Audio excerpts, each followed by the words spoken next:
Pertanyaan sentral untuk kita refleksikan bersama adalah pada kata pengantarku tadi. Apakah Allah diam saja? Apakah Allah diam saja? Apakah Allah mono-mono? Apakah Allah tidak buat sesuatu kah dalam hidupku sampai saat ini? Apakah Allah tidak bertindak? Apakah Allah berpangku tangan saja?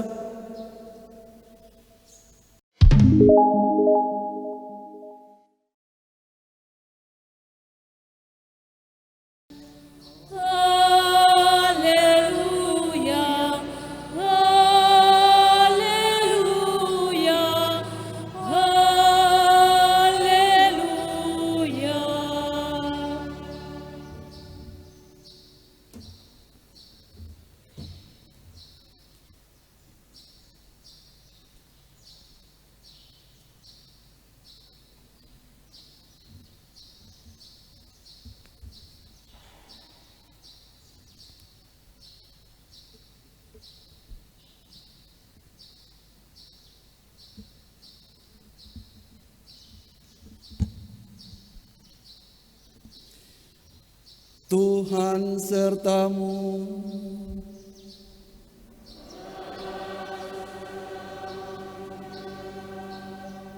Inilah Injil Yesus Kristus menurut Santo Matius. Dimuliakanlah Tuhan. Sekali peristiwa, Yesus menyatakan kepada murid-muridnya bahwa ia harus pergi ke Yerusalem dan menanggung banyak penderitaan dari pihak tua-tua, imam-imam kepala, dan ahli-ahli Taurat, lalu dibunuh dan dibangkitkan pada hari ketiga. Tetapi Petrus menarik Yesus ke samping dan mulai menegur dia dengan keras. Tuhan, kiranya Allah menjauhkan hal itu. Hal itu sekali-kali tidak akan menimpa engkau.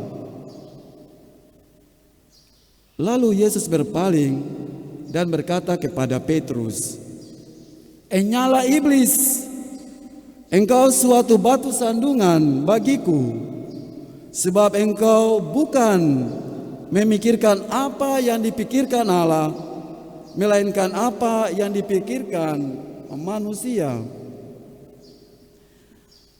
Lalu Yesus berkata kepada murid-muridnya,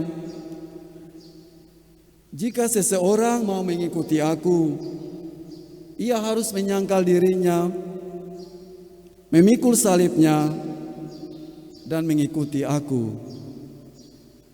Karena siapa yang mau menyelamatkan nyawanya, ia akan kehilangan nyawanya. Tetapi siapa yang kehilangan nyawanya karena aku, ia akan memperolehnya. Apa gunanya seseorang memperoleh seluruh dunia, tetapi kehilangan nyawanya? Apakah yang dapat diberikannya sebagai ganti nyawanya? Sebab Putra Manusia akan datang dalam kemuliaan Bapanya diiringi malaikat-malaikatnya. Pada waktu itulah ia akan membalas setiap orang menurut perbuatannya."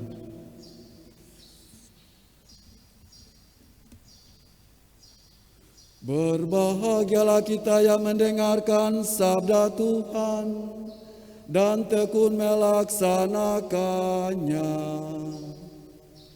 Sabdamu adalah jalan, kebenaran dan hidup kami.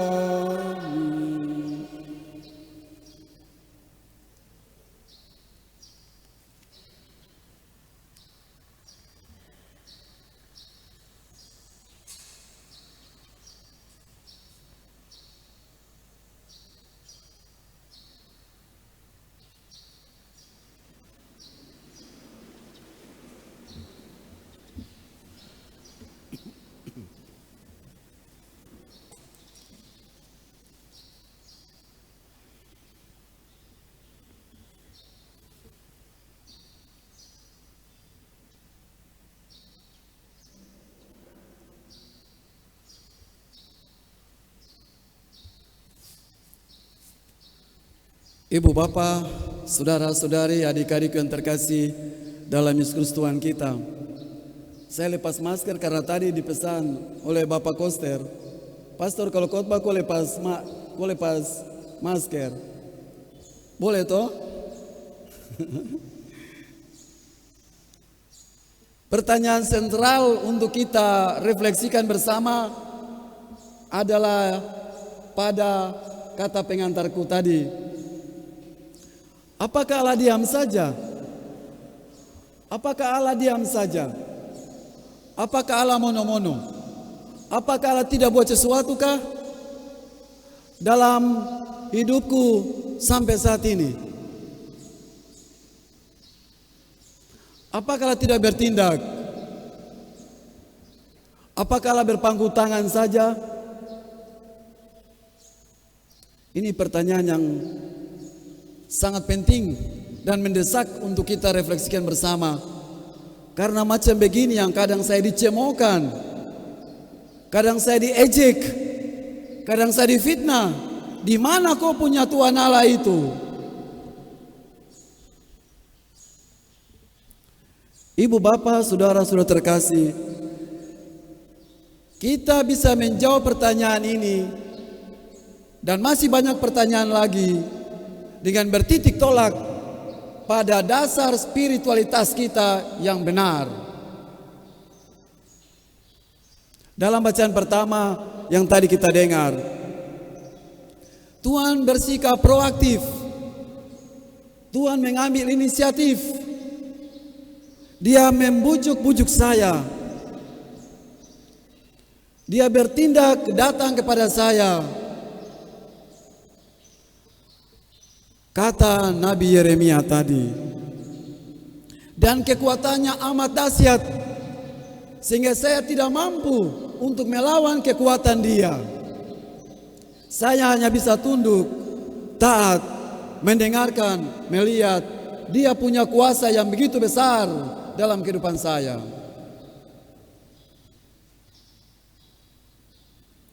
Itu artinya bahwa Allah tidak diam. Itu artinya bahwa Allah mendengarkan, Allah melihat dengan amat tepat apa yang sedang Anda alami, Anda rasakan kini dan di sini.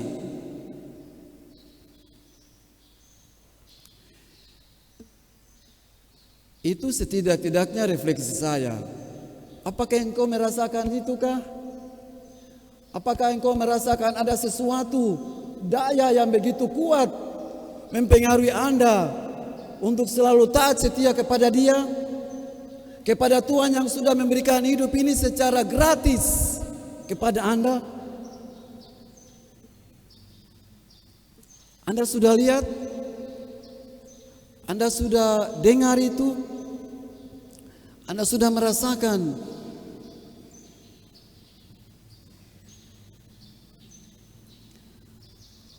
Karena hidup Anda sampai saat ini, saya yakin dan percaya hanya karena pertolongan, hanya karena cinta Tuhan kepadamu saja, sehingga Anda terbebas dari wabah bakteri virus corona. Engkau masih hidup sampai saat ini. Dan kenapa engkau pakai masker? Supaya engkau bisa menyelamatkan orang lain. Kenapa engkau pakai masker? Karena cinta kasihmu kepada orang lain amat besar. Rasanya sesak, rasanya tidak terbiasa. Tapi ketika engkau pakai masker, ribuan orang terselamatkan. Mulai dari keluargamu. Saudara-saudara terkasih, jika saudara telah mengalami keselamatan dari Tuhan, maka apalagi yang engkau takutkan? Apalagi yang engkau gelisahkan dalam kehidupan ini? Tidak ada sesuatu pun yang memisahkan kita dari cinta Kristus. Kelaparan, wabah, virus ini, kegagalan, ketidakmampuan, kejatuhan kita dalam dosa tidak akan pernah memisahkan cinta Tuhan kepada kita. Tapi kalau engkau masih ragu-ragu lagi, Paulus dalam bacaan kedua kembali menekankan lagi kepada Anda dan saya. Di dalam kemurahan hati yang amat besar, amat luas, amat tinggi dan dalam, lebar itu, ayo persembahkanlah tubuhmu, persembahkanlah seluruh jiwamu kepada Dia dalam suka dan duka, sebagai persembahan yang hidup, sebagai persembahan yang kudus, sebagai persembahan yang dikehendaki oleh Tuhan. Apa itu? Anda masih ingat janji setia dalam hidup perkawinan? Seia sekata, sehidup semati dalam suka dan duka, dalam situasi apapun. Ini dia. Ketika Anda mau dilantik, menjabat, menduduki sebuah tempat terhormat, Anda juga disumpah, Anda juga dilantik di atas dasar sabda Tuhan. Jangan lupa loh. Pesan yang kedua dari bacaan kedua adalah perbaharuilah budimu, otak itu, agar bisa membedakan mana yang benar, mana yang salah, mana yang sempurna, mana yang tidak sempurna, mana yang sungguh-sungguh dikehendaki Allah dan yang tidak dikehendaki Allah. Perbaruilah hidupmu agar tidak menjadi manusia-manusia duniawi saja. Saudara-saudari, itulah ibadatmu yang sejati.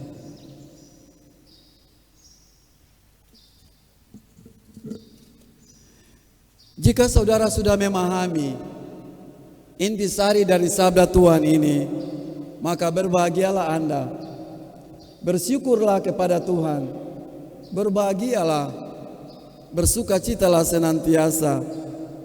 Sebab saudara akan selalu siap sedia setiap saat.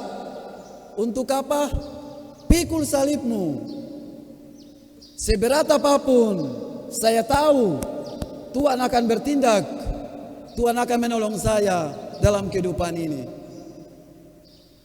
Saya akan tetap pikul tanggung jawab saya. Saya akan melaksanakan tanggung jawab saya. Saya tidak takut. Saya tidak memberikan tanggung jawabku salib ini bagi orang lain.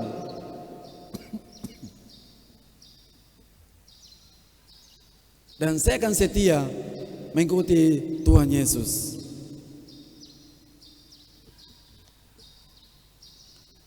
Dalam bacaan Injil bagian terakhir, pada waktu itulah Anda sungguh-sungguh menunjukkan jati dirimu sebagai orang pengikut Kristus yang sejati. Tuhan Allah akan membalas setimpal dengan jasa baikmu, setimpal dengan perbuatanmu, setimpal dengan perjuangan hidupmu.